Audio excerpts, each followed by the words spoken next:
untuk angkatan berikutnya, karena ada sedikit angkatan 12 masih ada, dan ulun terbuka itu kalau ingin minta tugas akan aku berikan link Canva-nya, jadi langsung aja pada itu.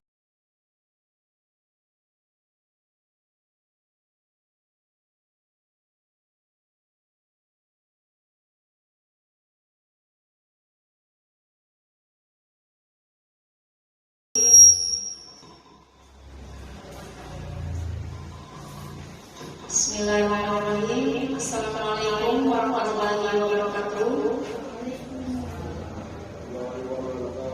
Alhamdulillahirrahmanirrahim. Assalatu wassalamu ala asyrofil anbiya'i wal mursalin sayyidina Muhammadin wa ala alihi wasahbihi ajma'in. Sebelumnya yang kami hormati Ibu Kepala Sekolah SDN Negeri 1, Bapak Ibu Dewan Guru SDN Negeri 1 beserta staf lain-lain.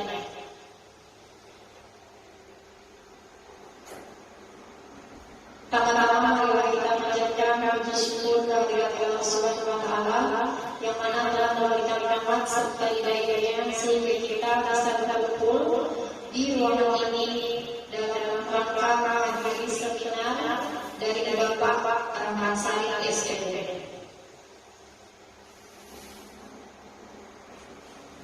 Salawat serta salam Allah kita panjatkan kepada Nabi Muhammad SAW karena beliaulah yang mendidik kita dari jam kegelapan hingga menjadi terang benderang saat ini.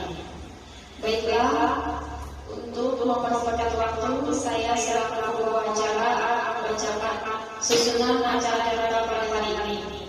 Yang pertama pembukaan, kedua sambutan, yang ketiga acara inti yaitu penyampaian materi oleh Bapak Ansari SPD, yang keempat permainan atau games, yang kelima doa dan kemudian penutup.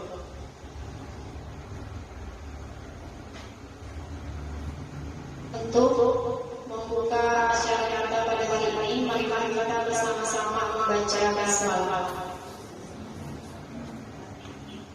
Semoga acara kita bisa berjalan dengan lancar. Amin amin ya rabbal alamin. Kemudian memasuki acara kedua, sambutan dari Ibu Kepala Sekolah SDN Negeri 1, Ibu Khairulnisa SPDSD. Kami silakan.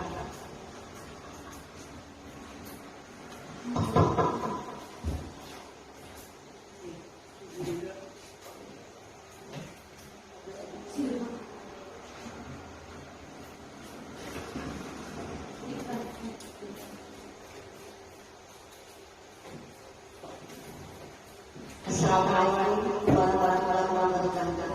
Waalaikumsalam warahmatullahi wabarakatuh. Alhamdulillah hari ini kita perdana ada seperti ini di sekolah kita. Karena salah satu rekan guru kita bisa mencapai di kelompok CGP calon mudah-mudahan ke depannya banyak CGP di sekolah kita.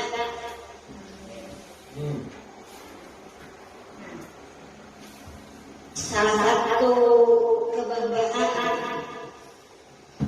mudahan berhasil menjadi contoh bahwa kita tujuan penggerak bukan mengajar mau di sekolah, artinya menambah ilmu, pengetahuan supaya lebih baik lagi. Yang sekarang sudah bagus. Kedepannya karena ikut di kelompok CGP lebih baik lagi, dan juga mutu dan cara kita mendidik anak lebih bisa anak lebih bisa berkreasi sendiri, pokoknya ada perubahan daripada yang dulu, ada peningkatan. Ibu harap rekan-rekan yang lain termotivasi dengan adanya kawan kita yang ikut di kelompok calon guru penggerak. Mungkin masanya sedikit aja, beberapa sekitar bulan November mungkin sudah selesai beberapa. November mungkin sudah ada terlalu lama. Jadi jangan khawatir karena ada teman kita sudah contoh, kita ada, nanti kita kelompok mencontoh. Ya, doakan mudah-mudahan tidak saya. Kiranya itu aja yang juga sampaikan. Ibu terus semangatkan, beri support untuk guru-guru yang lain juga untuk beberapa santri ini. Terima kasih. Assalamualaikum warahmatullahi wabarakatuh.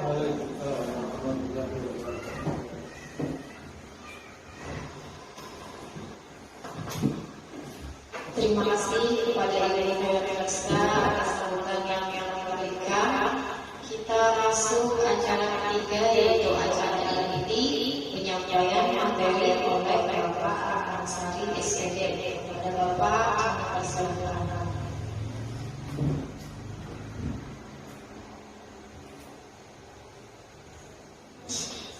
Bismillahirrahmanirrahim. Assalamualaikum warahmatullahi wabarakatuh. Selamat siang Bapak-Ibu. Kalau saya mengenalkan diri, kalau saya sudah kenal karena kita satu-satu paham. Oke, ya nama ulun Rahman Sari, SPD. Ulun di sini mudah-mudahan lolos ke CGP angkatan 10 nanti Kabupaten Purworejo, Kalimantan Selatan. Di sini ulun cerita sebentar dulu ya. Sebenarnya panjang ceritanya kenapa bisa ingin ikut CGP. Padahal memang benar keinginan pertama pengen ikut CGP, tapi dikarenakan yang nyebut itu istri ulun, lawan ulun dulu ya. Jadi itu yang pertama kemarin itu yang membuat hati ini was-was itu enggak. Padahal pengen ikut. Kenapa? Bagus pengalamannya, banyak di situ, punya teman-teman baru, dan memang organisasinya bagus, banyak menambah pengetahuan. Mudah-mudahan teman-teman di sini bisa ikut nanti ke depannya untuk angkatan berikutnya, karena ada CGP angkatan 12 sudah ada, dan ulun terbuka itu kalau ingin minta tugas akan ulun berikan link kanvanya, jadi langsung aja tidak ada nyaman aja, intinya saling support satu sama lain untuk ke depannya. Nah itu tadi kisah ulun pengembangan CGP, dan sebenarnya juga ulun ini dialog atau public speaking pun kurang. Jadi kenapa saya ikut CGP supaya menambah public speaking ulun supaya lebih bagus lagi. Dahulu kuliah rancak dan diskusi banyak, sekarang lama 4 tahun akhirnya malah jadi drop berbicara di depan umum sudah jarang, jadi malah semakin lebih tidak bagus. Makanya saya ikut kegiatan seperti ini, karena memang kalau misalnya kita pulang bosan benar nggak bosan, karena kegiatan itu terus sampai nanti kita pensiun, kadang-kadang lain mencari kegiatan. Kedua sih motivasi ulun melakukan CGP karena ya itu memberi waktu bagi saya pengalaman baru dan sebagainya. Nah, sebelum masuk ke materi Bapak Ibu,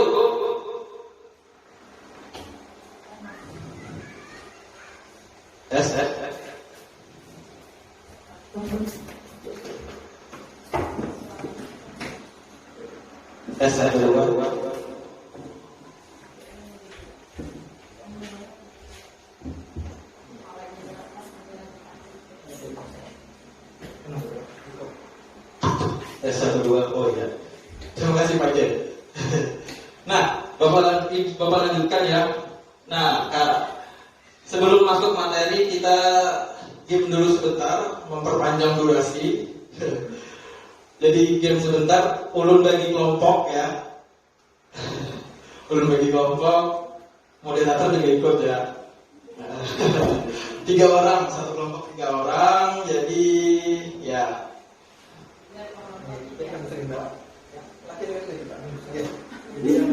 Ini aja. Nah, jadi 2 kelompok, satu kelompok terdiri 3 orang. Nah, nanti permainannya di situ ditutup matanya. 2 orang ditutup, 1 orang di belakang akan memberikan instruksi. Jadi bagaimana caranya mendapatkan benda yang nanti di depannya ulun sebarkan, ulun acak. Buan pian mengarahkan yang paling belakang itu ibaratnya ketuanya mengarahkan gimana supaya dapat benda tersebut. Nah itu, ulun bagikan 2 kelompok, acak aja ya. Atau ulun pian milih sama. Oke, acak aja baik Ibu Laila, Ibu Daya lawan Ibu Rina, Kamona lawan Ibu Nida lawan Ibu Atul.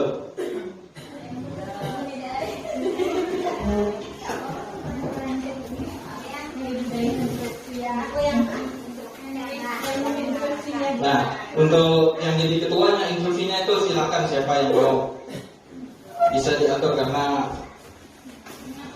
ya ini untuk penutup matanya. Ya, sebenarnya kok melihat ya istilahnya.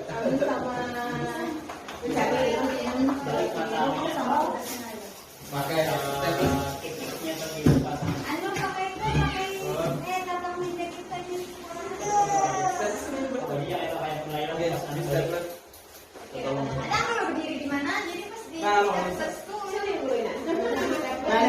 ini kelompok 1, kelompok 2.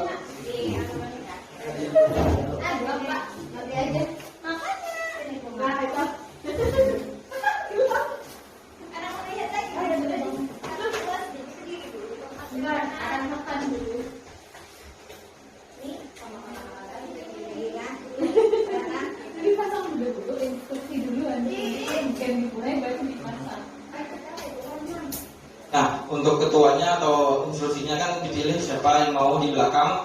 Jadi itu setelah pian mau gimana prosedurnya, karena bendanya ulun taruh di bawah di lantai, jadi buan pian yang mencari benda tersebut ya.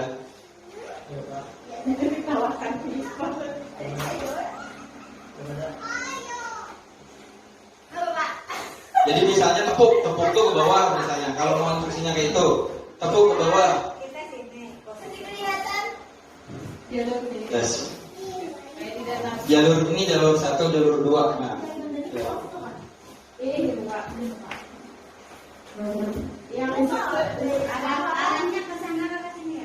Ke sini loh. Lihat Pak. Nah.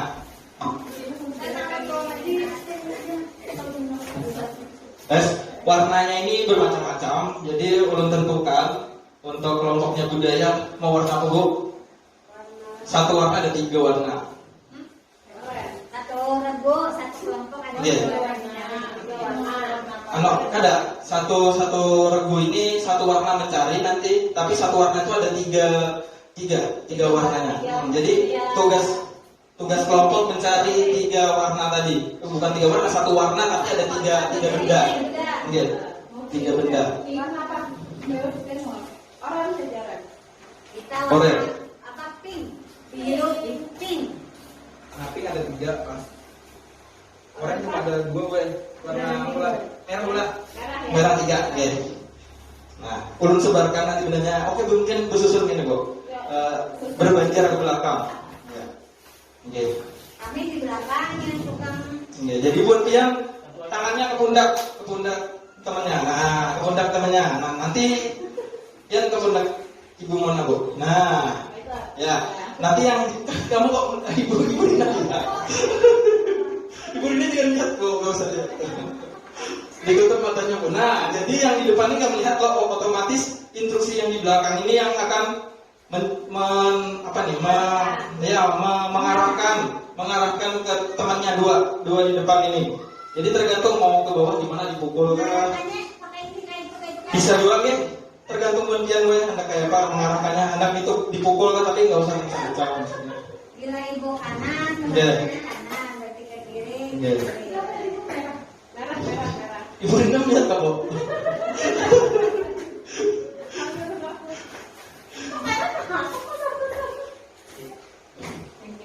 Oke ya.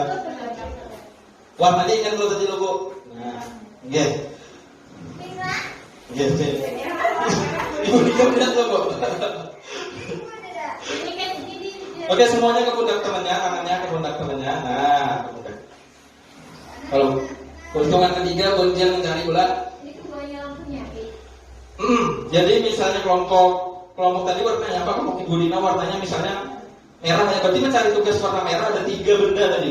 Yang warna merah. Yang pink tadi ada 3 benda juga. Jadi kalau yang duluan habis 3 benda dapat itu pemenangnya gitu.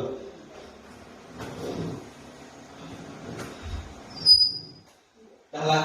1, 2, 3.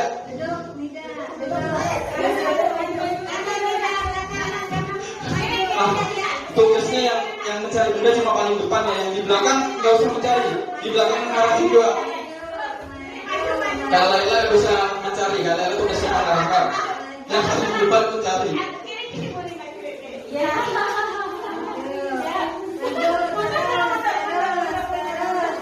Ya, Ibu.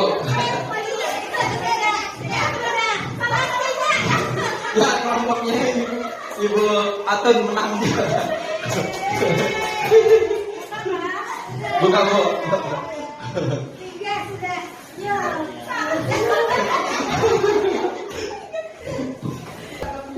Ini Bang seharusnya.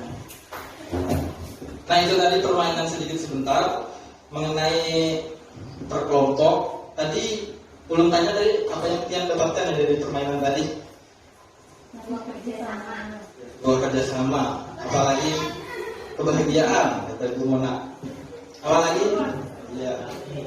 Kalau sebuah kelompok itu harus ada satu pengarah atau enggak? Satu kelompok atau suatu organisasi tadi kan kayak jenis kelompok ya. Harus ada kerjasama juga kata Ibu Daya bagus. Harus ada kerjasama. Yang jelas harus ada satu pengarah ya, yang tadi bertugas di belakang mengarahkan. Apabila pengarahnya salah, berarti anggota yang di depan ikut salah nggak? Ya pasti ikut salah ya, pasti ikut salah dan pasti arahnya akan salah. Nah itu di sini ulun dilatih di CGP itu untuk mengarahkan kepada teman-teman, walaupun itu sangat sulit ya, memang benar sulit sekali mengarahkan teman-teman untuk bekerja sama. Itu memang sulit, memang semuanya teman-teman ulun di CGP itu memang kesulitan di situ, kendalanya di situ, kesulitan berorganisasi, kesulitan mengkoordinir suatu anggota. Tapi di situ kita dilatih supaya gimana caranya kita bisa bersatu. Nah, supaya mendapatkan satu organisasi yang bagus, yaitu di lingkungan sekolah kita. Nah, itu sedikit permainan mengenai ciri-ciri sebuah CGP itu seperti itu sih, kerjasama. Nah, di sini ulun akan memaparkan materi ulun yang kemarin sudah mendapatkan salah satu materi, padahal materi ini sudah ada juga di PMM, di Platform Merdeka Mengajar sudah ada, yaitu budaya positif yang sudah dapat sertifikatnya, masih sudah belajar. Ulun juga sudah dapat, tapi cari di internet soal-soalnya. Nah, menyebarkan pemahaman dan pengalaman penerapan budaya positif.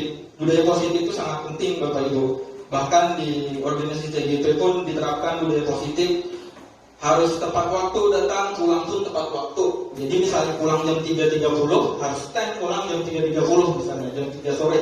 Pulang segitu, nggak ada molor dan nggak ada yang terlambat.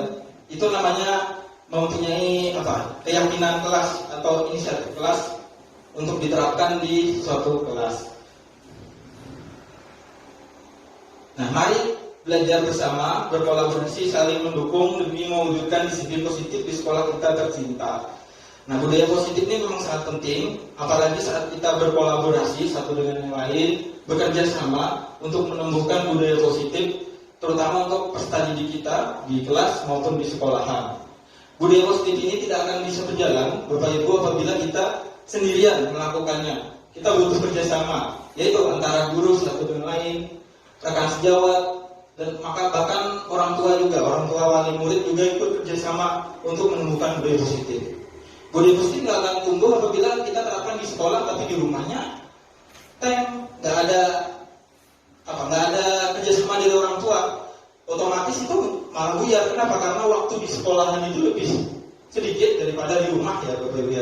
Di rumah itu bisa lebih dari 12 jam bertemu mereka dengan orang tua. Nah itu orang tua sebenarnya membantu kita untuk menumbuhkan budaya positif tersebut, yaitu ya hampir sama dengan karakter ya.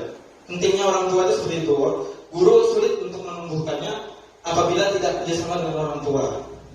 Oleh sebab itu di TGP itu dikoordinir untuk guru-gurunya berkoordinasi dengan orang tua, atau biasanya itu rapat komite juga. Ya, ada rapat komite dengan orang tua. Di situ juga disuruh membuat kalau misalnya organisasi orang tua itu apa? Siapa yang tahu? Organisasi orang tua wali murid kalau di Banjarmasin. Paguyuban gitu, paguyuban. Nah, itu kalau di Banjarmasin itu banyak paguyuban. Kalau di Barito Kuala sedikit masih banyak di Alalak, teman-teman ulun di Alalak hampir rata-rata sekolahnya ada paguyuban. Intinya orang tuanya membuat organisasi untuk kepedulian atau sekolah. Jadi di situ mendukung ekstrakurikuler sekolah, mereka mensupport kegiatan sekolah dan selalu berkoordinasi dengan guru-guru di sekolah tersebut. Ya, itu pun kalau pikirkan juga sulit ya Ibu ya. Kalau kita terapkan di sekolah kita juga. Kenapa? Karena setiap lingkungan itu berbeda-beda ya, kondisi satu dan kondisi lainnya. Kita di sini di wilayah kita berbeda orang tuanya, kerjanya pun berbeda dengan mereka perkantoran. Otomatis kan orang tuanya pun yang ibu-ibunya belum lihat tuh, kalau yang punya paguyuban tuh mereka memang jadi ibu rumah tangga. Suaminya bekerja full, istrinya jadi ibu rumah tangga. Makanya istrinya itu yang sangat aktif mendidik anaknya. Nah, itu kalau di sini kita banyak orang tua yang bekerja, istri sama suami bekerja juga, biasanya di ladang menjadi petani. Nah itu kesulitannya sih kalau menurut ulun tuh diterapkan di sekolahan kita. Konsep utama budaya positif itu ada perubahan paradigma belajar. Di sini perubahan paradigma belajar kita ubah pola pikir kita yang dahulunya kita cuma mendidik bahwa kalau misalnya terlambat kita hukum, selesai. Kalau misalnya ada murid merasa mencontek, kita hukum. Padahal itu kalau belum pelajari kurang tepat. Kita harus bercerita, keluh kesahnya apa, masalahnya apa. Intinya satu, dengan guru dengan murid itu bertatap muka, apa yang ingin dibutuhkan, dan murid yang menyelesaikan masalah. Kalau selama ini kita kan kayak gitu ya, terlambat kita hukum, sudah selesai. Habis itu tidak mengerjakan PR, kita hukum juga. Misalnya nggak mengerjakan PR nih, kita tegur, kita marahin. Berarti itu kurang tepat. Kita bimbing anak itu, kita sebagai fasilitator, guru itu cuma sebagai dalangnya, murid yang mencari penyelesaian masalahnya. Jadi kalau misalnya mereka terlambat, kita arahkan, kenapa kamu terlambat?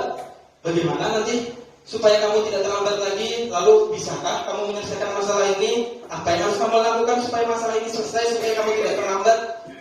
Nah, seperti itu diarahkan. Intinya ada tatap muka guru dengan murid itu ada berbicara satu dengan yang lainnya. Nah, itu. Lalu ada disiplin positif dan nilai-nilai kebajikan. Nah, di sini disiplin positif dan nilai kebajikan ini mengenai sifat-sifat siswa atau peserta didik murid yang berperilaku baik. Misalnya tadi ya, tidak terlambat saat datang ke sekolahan. Kalau kita di sini biasanya Watun menerapkan harus memakai sepatu. Nah, itu bagus ya, memakai sepatu yang rutin. Karena kemarin kalau buat kasusnya yang ini, kita ini kan sepatu ini sudah hampir murid-muridnya sudah pakai sepatu semua. Nah, ulun takut lawan pasilaga ulun, ya ulun di sekolah ulun tuh muridnya itu sudah mulai bagus nih pakai sepatu semua. Tapi karena perekonomian di wilayah ulun nih, murid orang tuanya masih di bawah, kurang mampu. Jadi pas mereka dapat KIP, nah itu sulit sekali mengharapkan supaya bantuan KIP itu disalurkan ke yang benar, artinya ke arah yang benar. Misalnya dibelikan tas, buku, nah itu. Dan mereka pun menjawabnya, ya memang itu tugas kita. Sulit juga sih menerapkan itu kalau memang orang tuanya pun dalam perekonomian yang rendah, memang sulit. Nah itu bahkan fasilitator ulun mengatakan itu PR kita bersama ya. bagaimana caranya mengatasi hal tersebut. Ya intinya kita harus rajin-rajin, kata Bu Atun, rajin-rajin kita padahi kepada kekanakan supaya bahwa uang KIP itu kita gunakan untuk keperluan yang benar. Tapi ya itu harus diarahkan sih orang tuanya sebenarnya. Orang tuanya harus kita arahkan bahwa bantuan itu kita gunakan untuk semestinya. Tapi sulit tadi, kenapa perekonomiannya juga sih? Perekonomian di sini kurang mendukung. Kebutuhan dasar manusia. Nah, kebutuhan dasar manusia ini pun Ki Hajar Dewantara pun mengatakan bahwa belajar itu biar manusia senang. Saat belajar kita senang, makanya ada kurikulum merdeka. Semakin belajar, semakin kita senang ya. Nah, kebutuhan dasar manusia ini diterapkan oleh Ki Hajar Dewantara. Ini sudah lama ya Ki Hajar Dewantara mengatakan bahwa belajar itu harus senang. Makanya tidak bisa membuat murid itu saat kita belajar tertekan dia. Nah, itu akan mengakibatkan murid semakin loyo, tidak bersemangat saat belajar. Motivasi perilaku manusia. Nah, kalau motivasi perilaku manusia itu intinya dari kita sendiri, dari guru-guru kita untuk memotivasi kepada peserta didik supaya menerapkan budaya positif, perilaku baik terhadap teman, peduli sesama teman. Nah itu tadi kata Ulun bahwa motivasi ini tidak bisa guru saja yang melakukan, harus semuanya bergerak bersama-sama. Orang tua, guru, bahkan teman-teman guru semuanya peduli satu sama lain, memberi motivasi apabila ada murid yang bermasalah. Nah itu. Lalu ada posisi kontrol restitusi. Nah di sini posisi kontrol restitusi nanti kita belajar gimana cara menyelesaikan suatu kasus apabila anak tersebut melanggar atau membuat kesalahan, tetapi tidak menyakiti anak tersebut. Gimana caranya? Nah ini di sini posisi kontrol restitusi. Lalu ada keyakinan kelas. Nah keyakinan kelas, Ulun kemarin membuat keyakinan kelas Ulun bahwa kelas 6 harus datang tepat waktu, mengerjakan piket secara teratur setiap hari. Nah itu keyakinan kelas. Nah di situ kita sebenarnya sebagai guru wajib membuat keyakinan kelas supaya saat anak tersebut melanggar suatu kesalahan dapat kita pertanyakan, kita sudah menerapkan keyakinan kelas apa saat ini? Pasti anak akan menyimpulkan, ya Pak Ulun, kemarin kita sudah bersama-sama Pak mendiskusikan keyakinan kelas bahwa kita jangan terlambat saat datang ke sekolahan. Nah itu kan dia sudah tahu, intinya sudah ada bukti keyakinan kelas kita tempel di kelas kita masing-masing. Nah segitiga restitusi ini rumusnya nanti kita belajar juga di segitiga restitusi bahwa gimana cara menyelesaikan kasus apabila ada anak yang mengalami kendala mengenai budaya positif ini, kesulitan menanamkan budaya positif kepada anak tersebut. Gimana caranya menyelesaikannya? Lanjut dulu.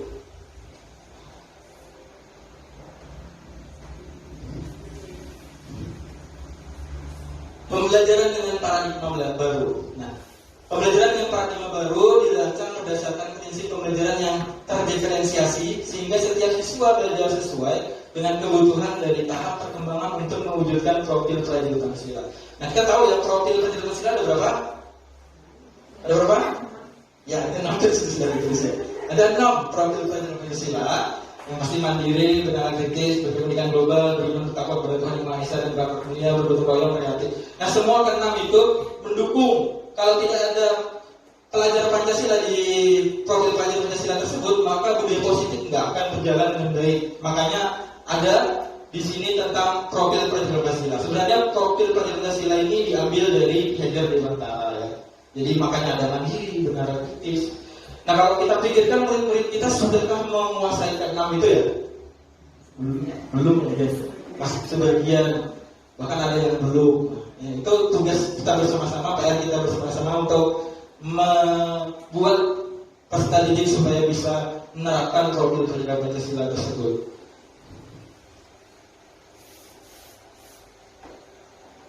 Nah, di sini disiplin positif, kita mulai materinya. Tadi baru pengenalannya. Dan disiplin positif ini bisa dimaknai dengan sesuatu yang dilakukan seseorang pada orang lain untuk mendapatkan kepatuhan. Kita cenderung menghubungkan kata disiplin dengan ketidaknyamanan. Itu pemikiran kita dahulu ya. Kalau misalnya kita disiplin, otomatis ketidaknyamanan itu pasti hadir.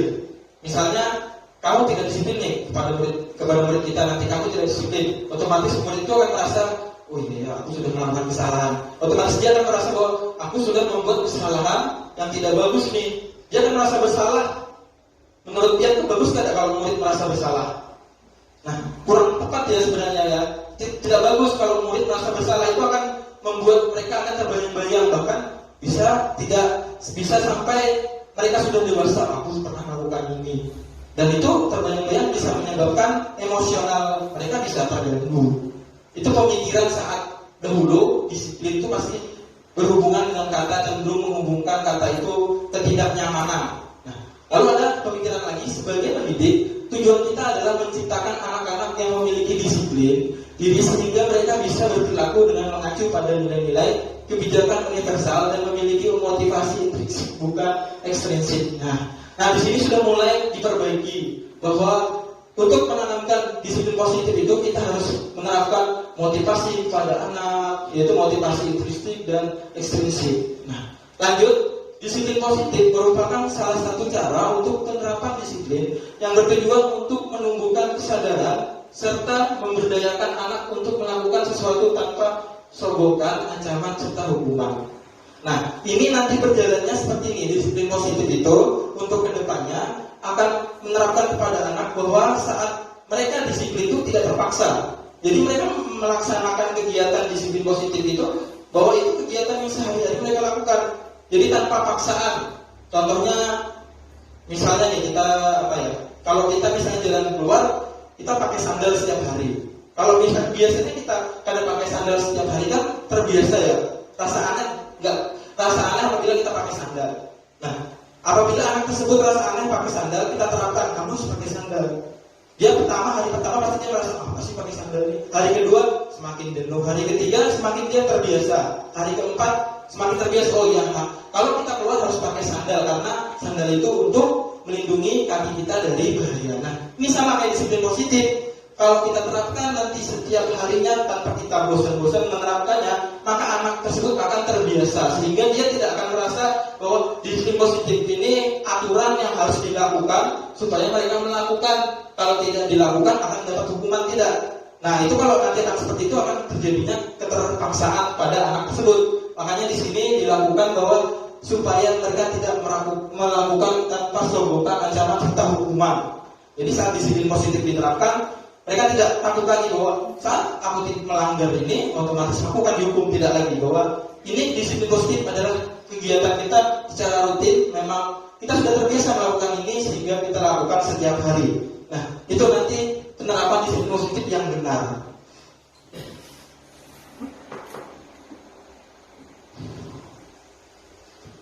Kebutuhan dasar manusia. Setiap kita punya kebutuhan dasar yang meletak belakangi tingkah laku kita, apa saja itu? Bertahan hidup, kasih sayang dan rasa diterima, penguasaan, kebebasan, dan kesenangan. Nah, kebutuhan dasar manusia itu pasti ada bertahan hidup itu makanya kita dari pekerjaan, kasih sayang dan rasa diterima, penguasaan, kebebasan, dan kesenangan. Nah, di sini kelima ini sangat mendukung kebudayaan positif tersebut. Makanya di sini dituliskan kita harus bertahan hidup. Nah, bertahan hidup itu artinya saat kita sekolah itu harus melaksanakan rutinitas kegiatan yang positif. Kasih sayang dan rasa diterima. Nah, kasih sayang dan rasa diterima ini sesama teman, satu dengan yang lain harus peduli, harus saling menyayangi dan saling menghormati. Penguasaan mereka terhadap budaya positif ini gimana keadaannya, lalu kebebasan mereka bebas tidak melaksanakan budaya positif ini. Kesenangan mereka saat mereka menerapkan budaya positif, mereka senang. Nah, itu akhir level yang akan dicapai saat mereka melaksanakan budaya positif. Mereka senang, jadi tidak ada terpaksa lagi tadi kan. Mereka senang melakukannya.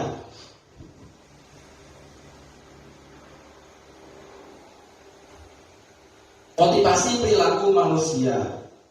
Motivasi merupakan dorongan yang timbul pada seorang secara sadar atau tidak sadar untuk melakukan suatu tindakan dengan tujuan tertentu, yaitu menghindari ketidaknyamanan dan hukuman.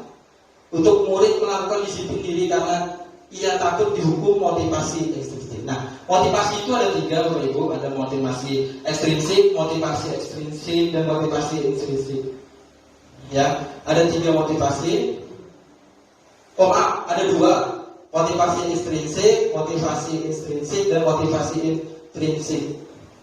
ekstrinsik dan intrinsik. Nah, kalau motivasi intrinsik itu menghindari ketidaknyamanan dan hukuman. Murid melakukan disiplin diri karena ia takut dihukum. Nah, saat ia takut dihukum, itu namanya motivasi intrinsik. Apabila suatu peraturan saat dia melanggarnya dan murid itu dihukum, maka itu namanya motivasi intrinsik, Bapak Ibu. Lalu mendapatkan imbalan atau penghargaan dari orang lain. Nah, ini kita ulun sering melakukan ini saat ulun praktek, saat kuliah ada praktek atau membuat skripsi. Biar muridnya semangat, ulun kasih misalnya hadiah jajan, ciki-cikian supaya mereka semangat. Padahal ini tidak bagus untuk murid ya Bapak Ibu ya, memberikan imbalan. Jadi kalau misalnya nanti suatu saat guru tidak memberikan imbalan, maka mereka akan malas melakukan hal tersebut karena tidak ada imbalan. Jadi kuncinya mereka berpikir bahwa ada imbalan, lalu mereka melakukan hal tersebut. Nah, itu motivasi ekstrinsik. Menghargai nilai-nilai kebajikan diri sendiri.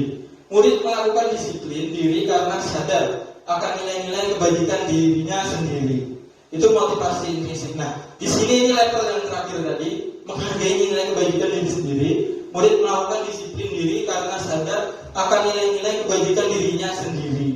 Jadi mereka sadar bahwa melakukan tindakan tersebut memang mereka harus melakukannya supaya orang lain beruntung, orang lain dapat keuntungan juga, dan semuanya guru pun dapat kemanfaatnya juga. Jadi mereka sadar, oh iya, saat aku melakukan ini, melakukan budaya positif, maka suatu hal akan bagus bagi diri saya sendiri dan bagi orang lain. Nah, itu intinya mereka sudah sadar, itu motivasi intrinsik.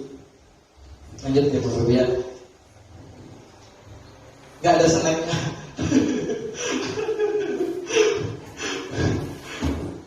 Gak ada kopi break. Konsep disiplin dengan identitas gagal. Konsep disiplin kok gagal, kenapa? Karena ada hukuman, menyakitkan, tidak nyaman, merasa takut, memaksa, murid menyembunyikan kesalahan, murid menjadi rendah diri. Itu hukumannya.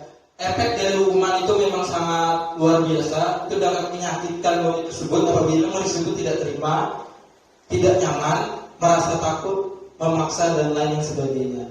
Ulun juga sering melakukan hal tersebut ya. Apabila ada murid melakukan kesalahan, ulun hukum, misalnya menulis. Kemarin itu kalau misalnya dia tidak merasakan tiket, ulun hukum biasanya. Ulun hukum bersihkan kelas saat jam pulang. Padahal itu nggak bagus. Itu akan mereka merasa takut. Kalau melakukan tersebut, merasa mereka terpaksa melakukan tersebut. Padahal kita dapat terapkannya melalui tadi wawancara tadi. Kita berbicara satu dengan murid yang lain tadi, berbicara satu ke hati, apa masalahnya, apa yang mereka butuhkan. Nah itu penghargaan itu yang tadi memberikan hadiah.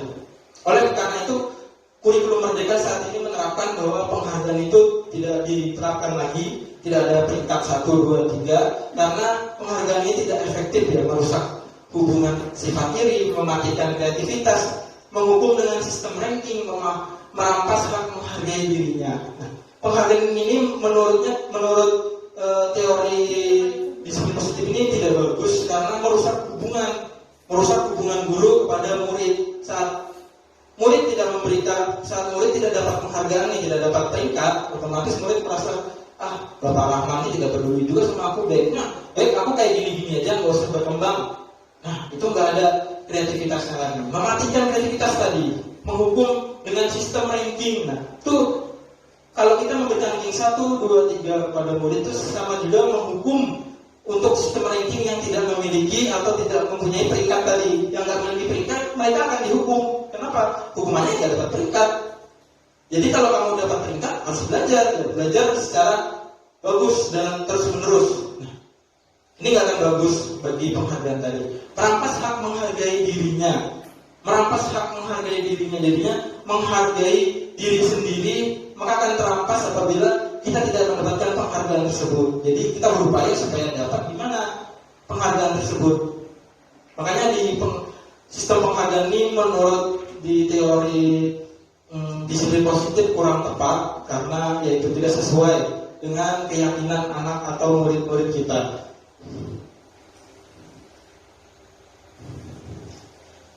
Nah, lanjut masih tetap konsep disiplin dengan identitas sukses. konsekuensi restitusi. Nah, ini mulai kalau konsekuensi itu penguatan jangka pendek perlu monitoring berkelanjutan, stimulus respon, murid menghormati peraturan, kehilangan waktu untuk merenungi kesalahan. Konsekuensi itu seperti itu, Bapak-Ibu. Penguatan jangka pendek, jangka pendek saja, tidak berdampak seterusnya, itu konsekuensi. Perlu monitoring berkelanjutan, jadi harus dimonitoring secara teratur supaya konsekuensi ini tetap jalan. Kalau misalnya stop di tengah jalan, maka konsekuensi juga akan berhenti. Makanya konsekuensi ini di sini masih kurang tepat. Nah, kita ke restitusi, murid bertanggung jawab atas perilakunya. Nah, di sini bagus restitusi ini membuat murid merasa bertanggung jawab atas perilakunya. Nah, tadi restitusi ini tadi bahwa murid mencari masalahnya sendiri dan mendapatkan solusinya supaya masalahnya itu selesai. Itulah restitusi. Fokus pada pemecahan, permasalahan jangka panjang, murid menghormati dirinya dan orang lain. Teori kontrol, dirinya memegang kontrol, murid bersemangat memperbaiki kesalahan. Nah, itu restitusi. Dan nanti akhirnya akan berdampak pada murid, mereka akan terbiasa melakukan hal tersebut karena mereka tahu hal tersebut harus dilakukan untuk berdampak baik pada dirinya dan orang lain. Itulah restitusi.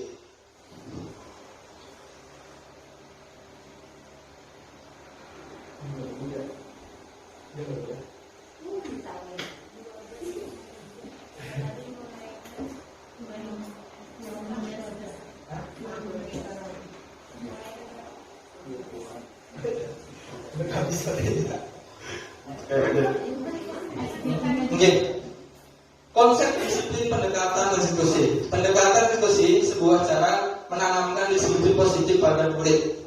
Pengertian restitusi tadi. Restitusi adalah proses menciptakan kondisi bagi murid untuk memperbaiki kesalahan mereka sehingga mereka bisa kembali pada kelompok mereka dengan karakter yang lebih kuat. Itu restitusi. Saat mereka kembali, saat mereka mengalami masalah dan menyelesaikan masalah tersebut, mereka kembali mereka dalam karakter yang bagus dan kuat. Ciri-ciri restitusi itu bukan menebus kesalahan, namun belajar dari kesalahan. Itu restitusi. Memperbaiki hubungan. Jadi memperbaiki hubungan, misalnya masalahnya perkelahian, memperbaiki hubungan antara temannya tadi dengan yang berkelahi tadi supaya gimana masih bersaudara atau akurnya gimana. Tawaran bukan paksaan. Nah, murid di sini ditawarkan gimana solusinya, kamu menyelesaikan masalah ini nanti.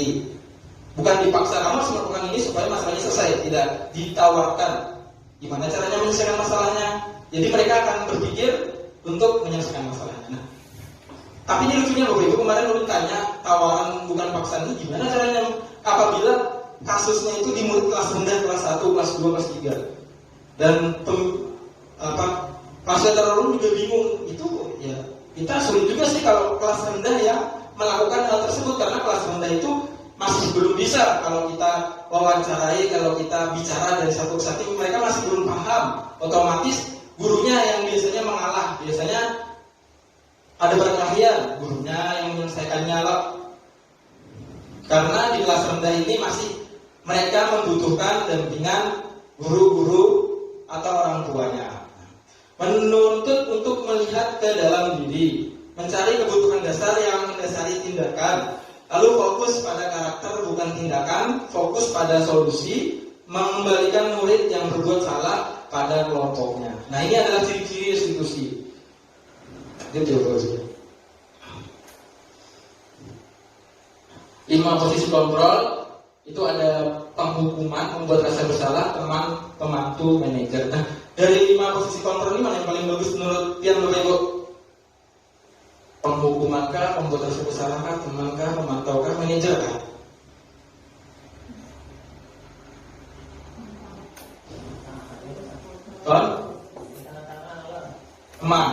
Teman apa?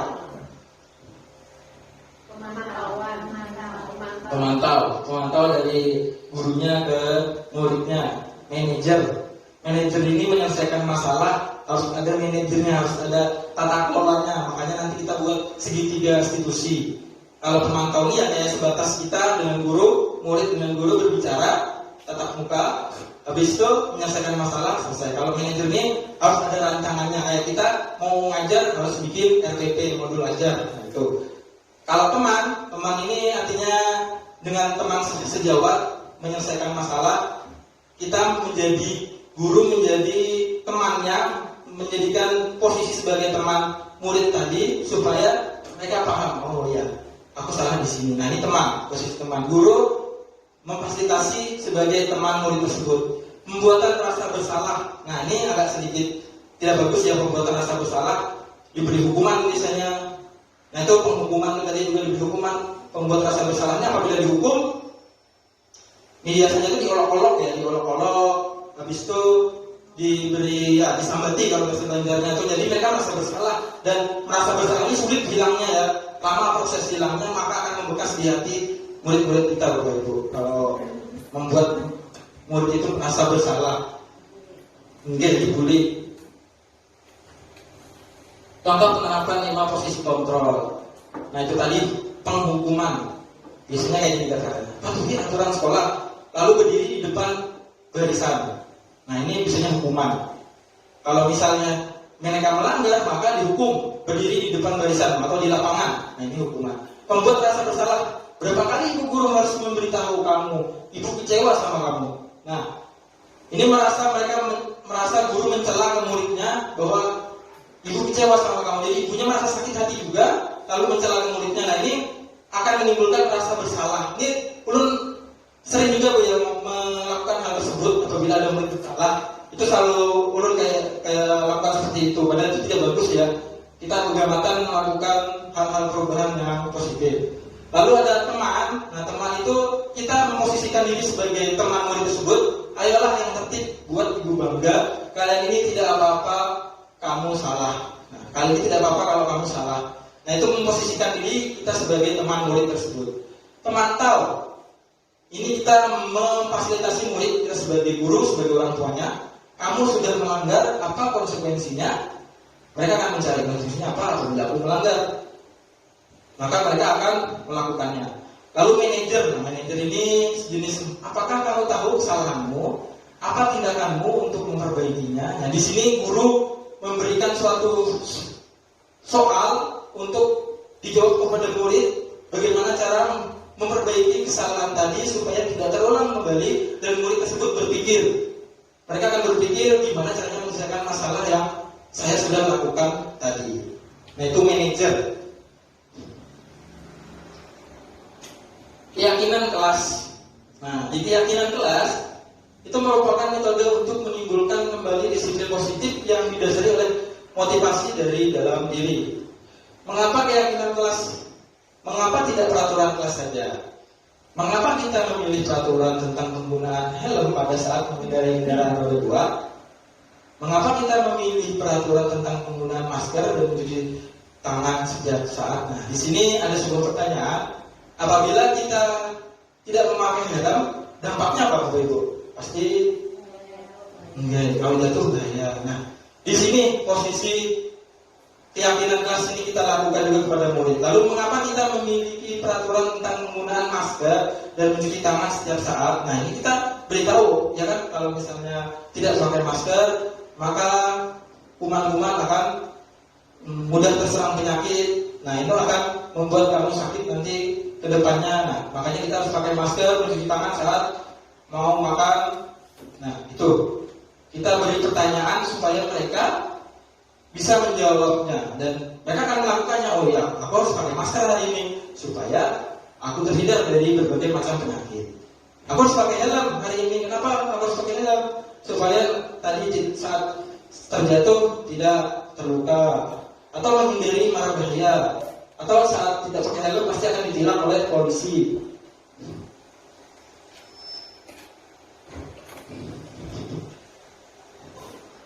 Kegiatan membuat keyakinan kelas, guru bersama siswa membuat keyakinan kelas. Nanti kemarin ulun membuat keyakinan kelas kepada murid-murid kelas 6. Yang pertama itu berdiskusi tentang peraturan, lalu merumuskan peraturan menjadi keyakinan, lalu menempelkan keyakinan kelas di kelas. Nah, keyakinan kelas itu seperti apa ya? Nah, kita lihat hasil keyakinan kelas yang ini yang ulun buat ditampak. Keyakinan kelasnya itu SD 1 kelas 6. Berdoa sebelum sesudah belajar, melaksanakan 3 kelas dengan disiplin, mengerjakan tugas tepat waktu, berbicara sopan, saling menyayangi, menghormati, dan bekerja sama. Nah, di keyakinan kelas ini kita tidak boleh membuat kata-kata tidak. Kata-kata tidak itu jangan dibuat di keyakinan kelas. Misalnya, tidak mematuhi peraturan kelas maka akan dihukum. Nah, itu tidak bagus kalau dibuat keyakinan kelas. Tapi diperbaiki kata-katanya yang tadi, saling menyayangi, menghormati, dan bekerja sama. Nah, ini akan sedikit bagus kalau kita dibaca oleh anak-anak. Berdoa sebelum dan sudah belajar, melaksanakan kegiatan kelas dengan disiplin, mengerjakan tugas tepat waktu, berbicara sopan. Ini adalah keyakinan kelas 6 kemarin. Jadi mereka memotong-motong lembarnya, menempel di karton, lalu ditempel di kelas.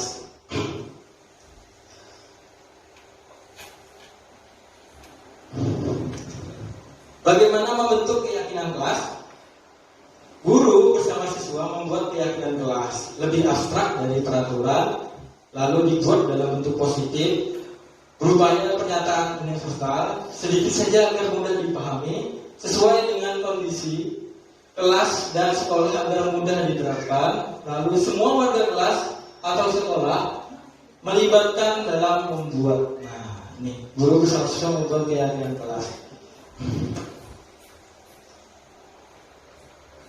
Nah, ini tadi yang restitusi tadi, ada segitiga restitusi. Teorinya ingin melakukan restitusi harus membuat segitiga restitusi dulu, baru kita terapkan saat kita melaksanakan kegiatan di kelas. Nah, ini contohnya segitiga restitusi itu ada validasi kebutuhan, menanyakan keyakinan, menstabilkan identitas. Kalau validasi kebutuhan itu, kamu tentu punya alasan mengapa melakukan itu. Nah, adakah cara yang lebih efektif untuk mendapatkan apa yang kamu butuhkan? Lalu menstabilkan identitas. Setiap orang pasti pernah melakukan kesalahan. Nah, kita memposisikan diri kita bahwa, oh ya, kalau Bapak jadi kamu, Bapak juga akan melakukan hal sama. Tapi kita perbaiki lagi supaya kedepannya bagus seperti apa. Nah, ini kita menerapkan bahwa diri kita memposisikan sebagai murid tersebut. Kamu bukan satu-satunya yang pernah melakukan ini. Nah, kesalahan ini, setiap orang melakukan kesalahan itu pasti pernah dilakukan oleh orang lain.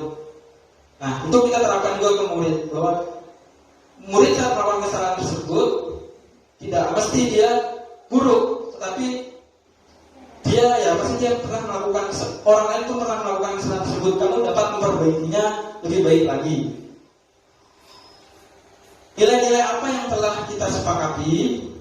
Kamu ingin menjadi orang seperti apa? Nah, ini proses segitiga restitusi ya, dari validasi kebutuhan, menstabilkan identitas, lalu menanyakan keyakinan. Nah, menanyakan keyakinan itu kamu menjadi orang seperti apa? Nilai apa yang telah kita sepakati? Makanya kita membuat kesepakatan kelas.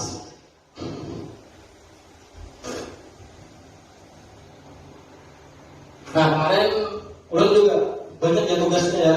Nah, tugas kemarin juga membuat video kepada murid-murid ulun sebagai sebuah drama, kisahnya saja mereka itu melakukan sebuah kesalahan dan ulun berupaya memperbaiki kesalahan mereka, dan dengan melakukan kesalahan lagi dengan cara melakukan wawancara terhadap murid ulun. Nah, itu contohnya kasus satu sama kemarin itu masalahnya mengenai murid yang tidak melaksanakan tiket karena terlambat. Dikarenakan juga karena di rumah malam tadi membantu orang tua memasak. Nah, itu gimana cara penyelesaiannya? Kemarin ulun selesaikan melakukan sebuah wawancara dengan salah satu murid ulun. Ada 2 kasus. Kemarin itu kasus yang kedua juga, kemarin juga tentang perkelahian antara murid ulun. Ini kisahnya saja lah. Antara murid ulun berkelahian bahwa temannya mengambil makanan terus, kesal, satu orang kesal, maka dia merasa seperti direndahkan, selalu dimintai makanan dan emosi, akhirnya terjadilah perkelahian. Ulun selesaikan masalahnya dengan cara wawancara tadi, dengan segitiga restitusi.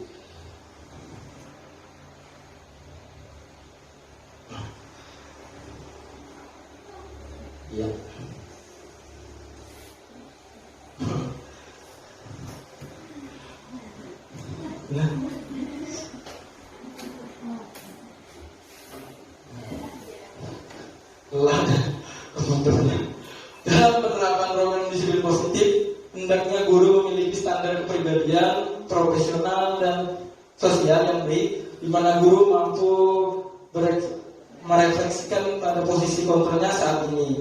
Bagaimana perjalanan diri sebagai seorang pamong, posisi manajer yang menuntut murid-murid menjadi insan yang mandiri, merdeka dan bertanggung jawab. Standar nasional pendidikan. Semoga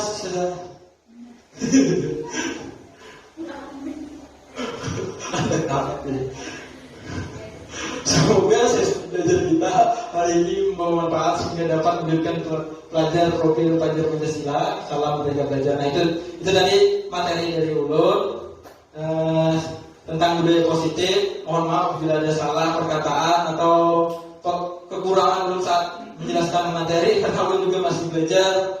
Ulun jarang juga tampil di depan umum, jadi Ulun minta maaf. Sekian, wabillahi taufiq wal hidayah. Wassalamualaikum warahmatullahi wabarakatuh. Selanjutnya Ulun kembalikan ke moderator.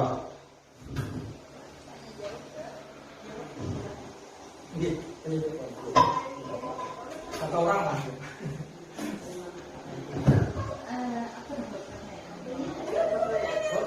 Terima kasih banyak Bapak Rahman atas penyampaian materinya. Kita lanjut ke sesi tanya jawab. Bisa Bapak Ibu Dewan Guru yang ingin memberikan pertanyaan, dipersilakan. Ada? Kita kenapa loh? Oke, Ibu. Terima kasih atas kesempatan yang diberikan. Di sini tadi di depan kita melihat hubungan guru, hubungan kita dengan orang tua di dalam mendidik anak tadi. Artinya waktu kita dari jam 8 sampai jam berapa, kemudian mungkin waktunya lebih banyak di rumah. Nah, yang ibu kita jarang melakukan rapat komite, jadi jarang ketemu orang tua. Paling-paling kita kenaikan kelas, kelulusan atau ada acara apa gitu. Nah, ibu harap, ibu ingin secara tidak langsung kita ingin tahu bahwa orang tuanya itu memperhatikan tidak dengan anaknya sendiri. Maksudnya seperti ini kan, ada kita ke rumah, anak muridnya ke rumah, paling-paling kita bekali ada sedikit tugas yang artinya itu misalnya PR. Kemudian orang tuanya menanyakan, belajar apa anak hari ini? Ada tugas kah?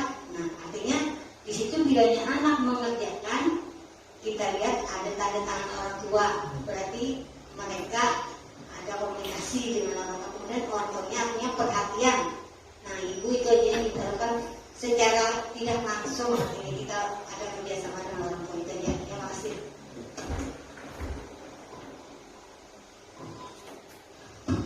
Ya, terima kasih banyak Ibu untuk masukan dan tentunya untuk kita semua guru. Masih ada Bapak yang ingin bertanya? Ayo Bapak. Ya coba. Bapak aja.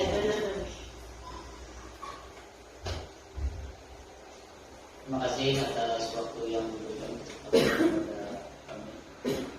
Langsung saja yang ingin kami tanyakan, untuk mengatasi permasalahan misalnya di dalam kelas ada siswa, bahasa kita itulah menulis atau diberi tugas dia sering terlambat misalnya, sehingga menghambat perkembangan anak-anak yang lain. Yang lainnya misalnya sudah selesai, dia belum selesai. Nah, kemudian untuk mengatasi pelajar Pancasila tadi lah, macam-macam lah, bagaimana supaya anak tadi supaya tidak tertekan, kita beri hukuman misalnya supaya ini cepat, itu tidak baik kalau tadi kalau. Nah kemudian itu saja yang kami ingin tanyakan, kiat-kiat atau cara untuk mengatasi supaya anak itu mau atau memotivasinya itu biar Pak. Itu saja, terima kasih.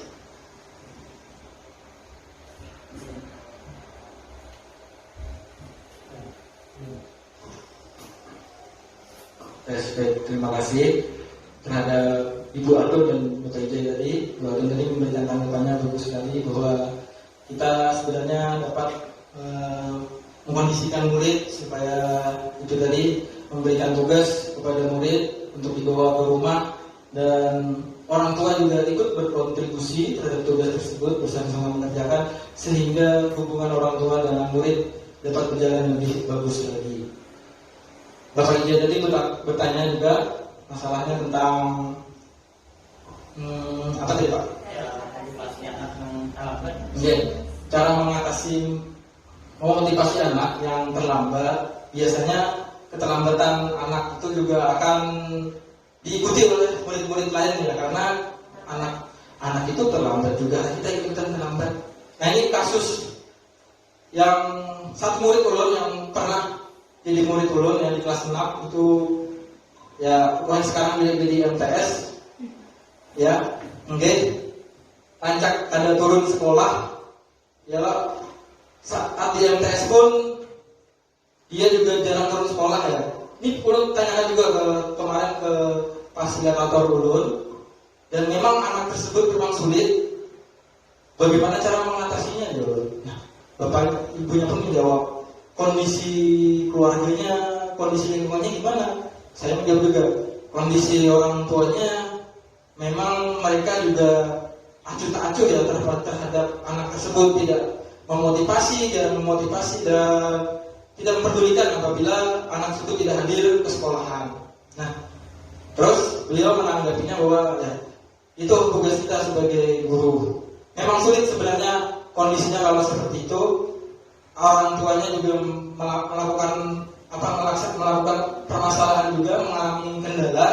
Ya tadi anak tidak diberi motivasi kepada orang tua itu dampaknya sangat luar biasa. Tidak diperhatikan dengan orang tua. Menurut ulun kondisi murid ulun dahulu itu memang kayak itu, kurangnya pedulinya, mungkin peduli dari orang tuanya kurang masih, sehingga dengan ulun rancak berbicara dengan anak tersebut ya, tatap muka satu dengan satu, ulun dengan beliau, dengan anak tersebut juga, 2 orang bercerita dan ingin menyelesaikan masalahnya. Dia sering mengangguk, ini pak. Tapi akhirnya nanti diulangi. Dan pikiran ulun pasti, ya ini perlu dukungan dari orang tua, dari keluarga, dari teman juga, semuanya ikut berkontribusi. Insya Allah anak tersebut bisa membaik lagi. Nah, Bapak Ijai tadi bertanya mengenai terlambat ya. Kalau terlambat ini caranya memotivasi, pasti yang pertama kita memotivasi langsung kepada muridnya, memberikan kata-kata motivasi supaya jangan terlambat lagi, atau dengan cara segitiga restitusi tadi, menanyakan apa sih sebenarnya kendala pian ini, kenapa rancak terlambat, terus kayak apa pian menyelesaikan masalah ini, nah solusinya kayak apa supaya tidak terlambat lagi. Nah itu ada wawancara guru dengan anak supaya tahu masalah anak itu seperti ini, dan kita juga dapat membimbing dan mengarahkan supaya anak itu jangan terlambat lagi. Nah, dan ini juga tadi perlu bimbingan, kepedulian orang tua dari keluarganya juga supaya jangan tidak terlambat lagi. Kalau menurut ulun di daerah kita ini yaitu kepedulian orang tua masih kurang ya, masih kurang. Kalau misalnya anaknya main HP sudah biarin, kata bapak. Nah itu beda dengan di kota. Kalau di kota itu mereka sangat peduli dengan anak-anaknya. Itu menurut ulun anak-anak di daerah kita ini masih kurang dipedulikan oleh orang tua, itu masih kurang, sangat rendah. Oleh sebab itu makanya mereka yaitu jarang terlambat dan datang kurang tepat waktu. jarang mengerjakan PR. Nah itu. Makanya perlunya kita berkoordinasi dengan orang tua, berkonsultasi dengan orang tua. Tapi ya itu kendalanya banyak. Kendala di setiap pendidikan itu berbeda-beda dan berbagai hal. Tergantung kita bagaimana cara mengatasinya. Itu yang dapat ulun sampaikan dan ulun jawab kepada Bapak J tadi. Adakah yang akan bertanya lagi, Bapak Ibu?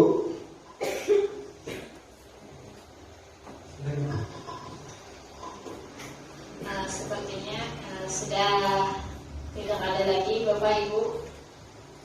Terima kasih untuk pertanyaannya.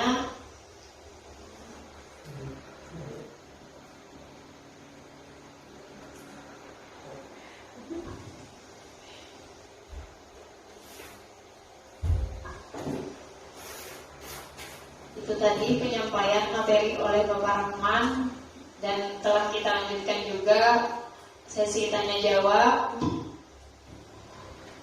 Kita lanjut ke acara berikutnya, menuju akhir penutup. Alangkah baiknya kita membaca doa, semoga apa yang sama-sama kita dapatkan hari ini menambah pengetahuan dan bermanfaat tentunya untuk kita semua. Kepada Bapak Ahmad Jaini kami mohon untuk memimpin doanya.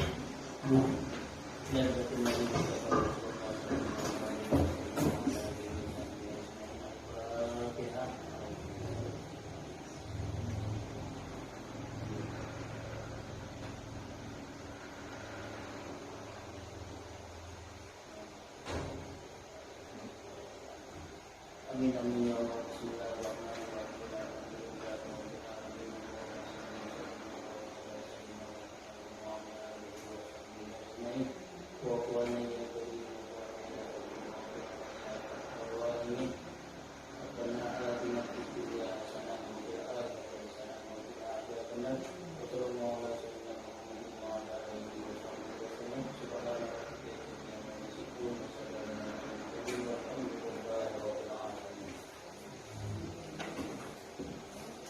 Terima kasih banyak Bapak. Lanjut ke acara terakhir, acara penutup. Karena pada pembukaan tadi kita sudah membaca basmalah, alangkah baiknya kita tutup juga dengan membaca hamdalah. Terima kasih kepada semuanya, kepada Bapak Ibu sekalian yang telah hadir di sini di acara seminar kita. Semoga materi ini bisa bermanfaat untuk kita semua. Sekian dari saya. Apabila ada kesalahan, saya mohon minta maaf sebesar-besarnya. Saya akhiri. Wassalamualaikum warahmatullahi wabarakatuh. Waalaikumsalam.